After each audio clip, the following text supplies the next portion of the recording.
I've always believed there is no colour, race or creed when it comes to business. I believe we are the only luxury real estate company that has actual ethnic diversity. That means we have affluent agents that are of white origin, of black origin, of Asian origin, and lots of other ones. And I think that for me it's really a breath of fresh air, because first of all, I remember when I was younger, I was applying for numerous luxury real estate companies, and when it was more of a salary job and all that, we all know the high street names, and none of them got back to me. I put my sales results in my CV about how many properties I'd sold, and I guarantee I'd have outsold everyone there, and I never got a call back. Now, I'm not saying that was for any reason whatsoever. However, when you do look at the team photographs of a lot of companies, you think to yourself, are any of these people getting a call back when they apply for jobs, So I think there is, though, boundaries that are put up. Certainly I've seen it in the Asian communities, and I've seen it in the black communities. They feel like they can't go and knock on, in an affluent area if they're not from that walk of life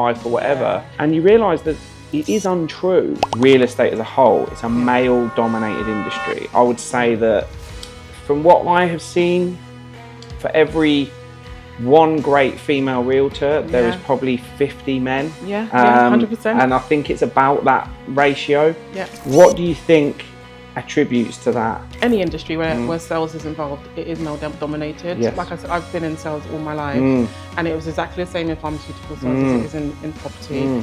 So if anything, it doesn't actually faze me much at all. No, I can see, yeah. I have 3 brothers. I've got no sisters, so I've literally grown up in a household full of men, which means I've got a really, really good understanding of how men work, how men are. If anything, I like that I've been in that environment, because it has built my resilience as a woman. A lot of character building there, Yeah, you do have to work 10 times harder than the average person to be seen, to be heard, to be recognised in some instances, not in all. But yeah, if anything, it's kind of given me a challenge, but it's built me into the person and the woman I am today. Welcome to today's YouTube episode, and this podcast is with another superstar, Vicky Daramola from the UK team. So welcome, Vicky. Thank you. Here in Dubai. You're too kind. I know you've been treated to a holiday by James, is that right? Yeah, he's been good to me. It was my birthday last week. So. Was it? Oh, happy birthday. 21 Thank again, you. I assume. Yeah. So just to give a bit of a snapshot of Vicky's career with us. So how long have you been with the company now? Just under a year. Just under a year. Yeah, full time at least. Yeah. But I think I started a bit part time. That's right. October, yeah. So you were sort of juggling 2 careers effectively, weren't you? So why don't we kick off with that? So how did you start out, and how did you then transition into effectively being able to go full throttle at this? Yeah, for sure. So I come from a background of sales, more so corporate sales. Nice. I used to work for a top 10 big pharmaceutical company. Nice. I kind of worked my whole career in pharmaceutical sales. Right. But also on the side, I was a landlady. So wow. I Okay. Yeah. I have 2 properties. I kind of started on the property ladder when I was 24. 24. Nice. And since then have been growing my portfolio. Yeah. Managing tenants. So more on the letting side. Nice. Gives you headaches, tenants, don't they? Do you know what? If you pick them wrong, yeah. But I think I've got a really good formula in picking the right tenant now. So nice. Good. Yeah. Yeah, I've got some good ones, luckily. But yeah, my whole family's in real estate, in property investment, development. Nice. So I learned a lot from them in that. Nice. So it's really been my underlying passion. Yeah. I would spend my corporate days or day to day just stressed, and I'd come home, speak to my tenants, speak to my family, and it seemed to be more of like the peace in my life. Yes. Yeah. So when I had the opportunity to move into it full time, I grabbed it. Yeah. Nice. So the reason I was doing it part time for the first few months is because I was still doing my 9-to-5 corporate job at that pharmaceutical company. Yeah. But luckily, it kind of lined up well because they ended up making me redundant. Okay, yes, you sort of get forced into the decision a little bit. Yeah. It was almost like God's timing, if anything. Yes. And as much as it wasn't entirely what I wanted to do, I did learn a lot from that background. It taught me customer success. Yes. I'm a certified customer success professional. Nice. Which means I can apply that to any industry I'm in, any field I'm in. And what that means is really finding a solution to your customer's problem. Which is literally real estate. Yeah, exactly. Yeah. So I've learned the strategy behind that. Brilliant. The core values behind that. And also it teaches you, being in the corporate world, it does teach you structure, resilience, determination. I think a lot of people in real estate lack structure, don't they? Yeah, it really does. Yeah. There's quite a few. Yeah. So because you come from that background, being able to implement that in property, in real estate, which I think is a missing sort of skill. Yes. If anything. Yeah. It's made that transition quite easy for me. Brilliant. Yeah. Well, you've absolutely been flying recently. So we've seen some amazing sales that you've been getting through. I think you were, God, was it, what have you earned this month? Oh, I guess the last 2 months, I've learned about 20k of exchanges. Brilliant. So be paid the next few. Nice. Few months. So, yeah, superb. So over 20 grand this month, and you know, when you think about even just so early in your career, you've picked it up so fast, and now you've got a massive sold pipeline, you've got exchanges dropping in, and it looks like really a match made in heaven with regards to from a career and you sort of adapting to it. So what do you think has been kind of the most challenging part of, I guess, going into it as a full-time as an industry and transitioning from a different sales background into real estate? Where were the challenges?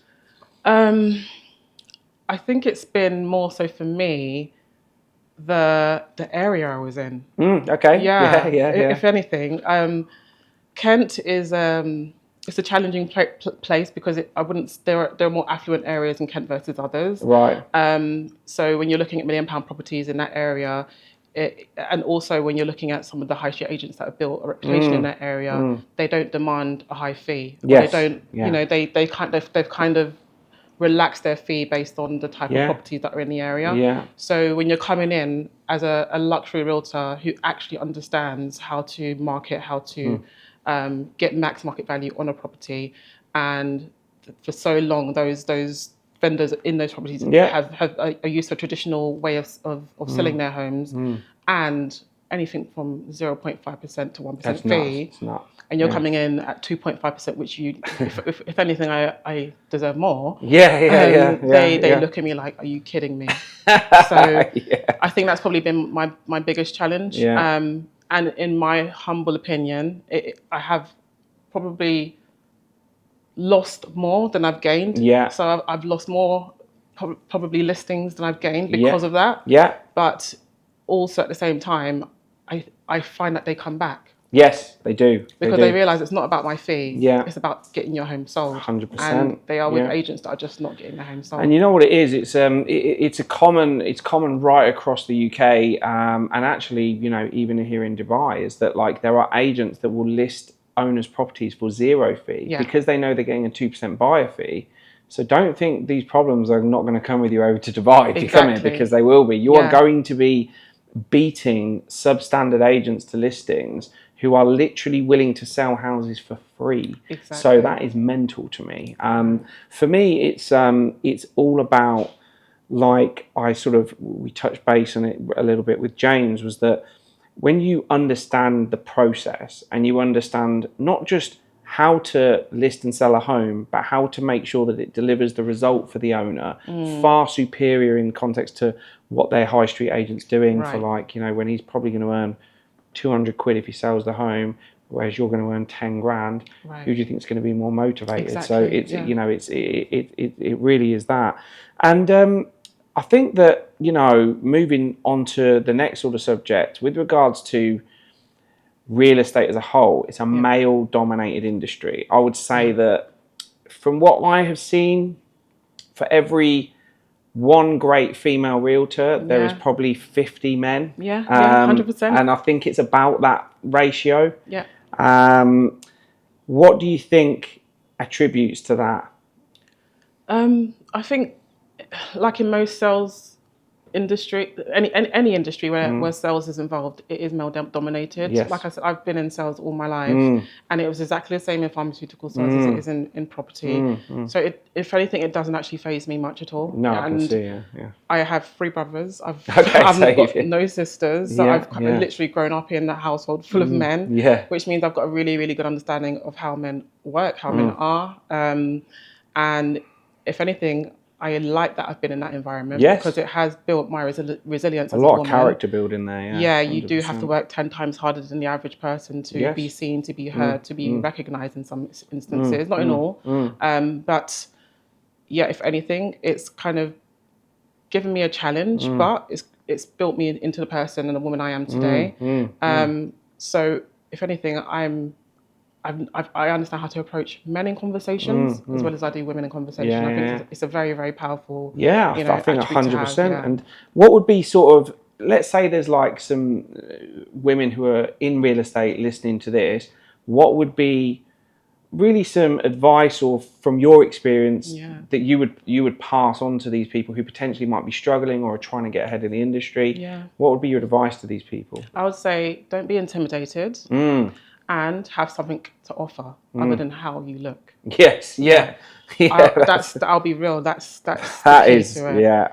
Be wise, be educated, and be in the position where you can educate others. Because one thing that I, in my humble opinion, think men respect is someone that can teach them something new. Yes. Whether you're a man or a woman. Yeah. You're going to be approaching men or women, vendors, customers who know something, and you have to teach them something they don't know in order to be respected. 100%. Or you're going to be approaching vendors who have a very strong relationship with the existing agents that they're working with, and you have to be personable. You have to be, you have to earn your respect. Respect, yeah. And by understanding, you know, who they are as a person, their background, their asset, and what their asset is worth, because that's going to be really important. They're trusting you with their biggest asset. Yes.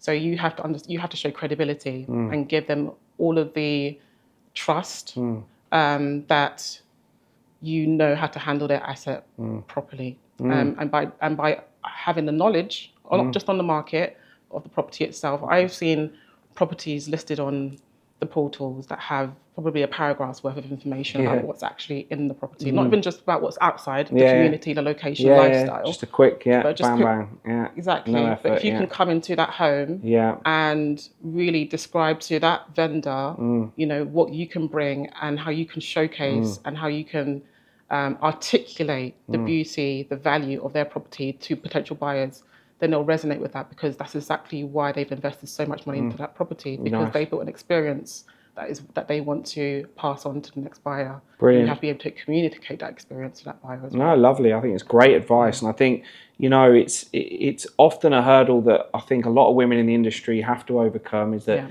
it's male dominated, and so the best advice I think certainly I would give them as well is that make sure that you are very well versed in the process. Make sure that when you're going into conversations you command respect, especially, you know, women can, you know, they will spend time on their appearance, make themselves look presentable, make themselves look nice, you know, and men will often look at a woman and think, oh, that realtor's nice, let me try and take her out for dinner, and then it's like, well, actually, if that's all they've got to offer, then it's either go to dinner or, or actually you've got to overpower the conversation. And I mean, still look presentable, still look nice, present yourself well, but be classy. You know, be classy and demand that respect. And absolutely. That's exactly what you'll get. And it is a fine line, you know, and I think it's a horrible thing for women to have to overcome, but it is just the way it is. And and I think that the ones that really stand out are exactly how you've described. They, as soon as they start speaking, it's like, wow, this person knows what they're talking about. Let me sit and listen to what they've got to say. And I think that's just, it comes part and parcel with women in real estate. It's a hurdle they have to overcome. They're going to be forever propositioned by men to say, oh, you can list my house if you let me take you out for dinner, or you let me do this, let me do that. And it's like, you know, it's just one, but you don't. If you're good at your job, then none of that applies. So that's is really interesting. So with regards to kind of what you see over the next few years for yourself in the industry, what would you really like to be hitting and achieving? I want to build my brand more. I want to implement, you know, my previous knowledge, skills, experience into the property world. I think there's a big gap in professionalism in the industry. and taking every vendor, every buyer through a journey. So I do want to kind of implement what I've learned in terms of customer success. Brilliant. In the property world. Nice. I think that's a missing piece. Yes. If you really understand the art of understanding people. Yes. Because at the end of the day, every single property, whether it's off plan or it's secondary, it's going to be lived in by somebody. Yeah. So that it's a big part of someone's life, whether you're an investor or not. Yeah. Whether it's something that you're just holding on to make money, or it's going to be a legacy investment. Making sure you understand that person's requirements, the challenges they're going through, and how to provide a solution to that is extremely important. That's really good. It's really well articulated. Yeah, and then bringing that to Dubai. Nice. Again, I see there's a missing piece in showcasing properties in Dubai. Yeah. So I'd love to bring what we have. To be honest, the model you've taught us from marketing strategies, from pricing strategies, and implemented that into the Dubai industry. Nice. So, no, I love it. And just finally, so this is a subject that's probably a little bit. It's a touchy subject, but it's something that me. I don't mind going nose first into subjects. Is that for me, one thing I'm very, very proud of at Tara Nash International is that we, from an ethnic diversity point of view, I believe we are the only luxury real estate 100%. company that has actual ethnic diversity. That means we have affluent agents that are of white origin, of black origin, of Asian origin, and lots of other ones. And I think that for me, it's really a breath of fresh air because, first of all, I remember when I was younger, I was applying for numerous luxury real estate companies, and when it was more of a salary job and all that, we all know the high street names. And none of them got back to me. I put my sales results in my CV about how many properties I'd sold, and I guarantee I'd have outsold everyone there, and I never got a call back. Now, I'm not saying that was for any reason whatsoever. However, when you do look at the kind of team photographs of a lot of companies, you think to yourself, are any of these people getting a call back when they apply for jobs? So I think there is, though, boundaries that are put up. Certainly I've seen it in the Asian communities and I've seen it in the black communities, is they feel like they can't go and knock on an affluent, in an affluent area if they're not from that walk of life or whatever. And you realise that it is untrue, and it's more to do with the fact that I've always believed there is no colour, race or creed when it comes to business. I've always said that.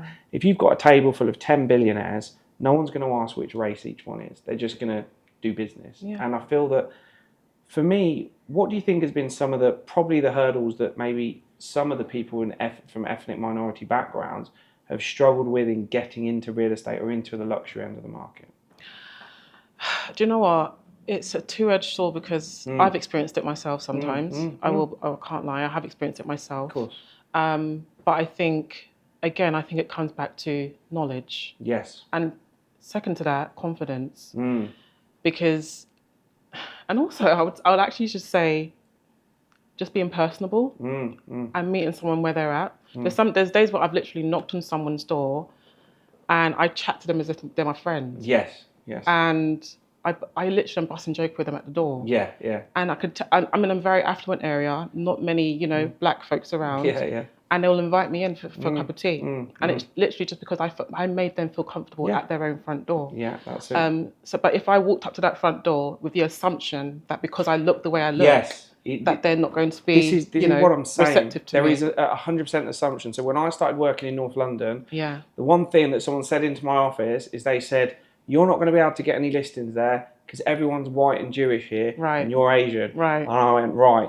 I hope I get a Jewish guy the first one I knock. Challenge set, and it was, because I knew my ability. So I wasn't worried about whether somebody didn't really like Asian people or only liked white people. I didn't really care. I knew I was so good at my job. Exactly. And when they hear what I've got to say, they are going to give me that house. Exactly. And that's what it boils down to. I feel like also, I think that there is, because obviously, look, I think when it comes to sort of business and people getting jobs and things like this, I think there is some underlying issues with certain companies and who they select and who they don't select. I believe there is, but you'll never get to the bottom of it. Yeah. So the one thing I always loved about real estate and being in this model and being in this business is that those restrictions are removed. And now it's like, there you go knock the door, go and sell the house, go make the call, and you can earn the money and you can do it. There's no boundaries, And you know what? The one thing that, you know, the only thing I've got a problem with in people is not where they're from, is when they're fucking lazy. That's and pessimistic. Pessimistic, lazy, negative. These people, funny enough, they're from every race, colour and creed. They, in every single 100%. One they are. And weirdly, I'm searching different backgrounds to find the ones that aren't. And that's the thing. I just feel like there is a common misconception that I think, you know, certain people from certain backgrounds can't do well in luxury real estate. But I do think that is a preconceived negative idea that doesn't exist. No, I'm Nigerian. We're built with this killer instinct in us. I don't know if you know many of us, but we're hustlers at heart, and it comes. And I think maybe the strength that I have or the hustle that I have probably also comes from the fact that I've grown up around men again. But that doesn't sort of take away from the fact that whether you're a woman, whether you're a man, whether you're black, white, Asian, no matter who you are, if you genuinely have the mindset, the determination, the belief in yourself, the confidence, you will do well in whatever you put your passion and your effort into. There are people that have doubted me as a person who, maybe because I'm a woman, because I'm black, they don't think I can achieve what I can. But if anything, that gives me more motivation to prove them wrong. Absolutely great. I know you'll do well, but just know. And I don't take that as a no. I don't know why. Until you block me on your phone, I'm not taking it as a no. I'll be real with you. I'd message him at least once a month. How's it going? Seeing your house is still on the market. I'll message him when I'm selling properties, when I've listed properties in the area. I love that. With my results. With new properties that I'm doing marketing videos on, and then I see him. He started to take the what's it called? He started viewing my TikTok profile. He's watching my content. It took him up to a year for him to really just realize, with the same agent, he was getting no results, no offers, and he finally came to me. Amazing. And we sat down, and he signed the contract, and he was like, Vicky, I respect you for not giving up on me. Love it. Not giving up on me. Right? I love that. I respect you for being consistent. He almost admitted that it was him that was, being stubborn. And I love it. It just took him a bit of time, but he finally got there in the end. But that also comes down to a lot of like the character that you have to have, because I think that many people nowadays lack that resilience, lack that character, lack that perseverance.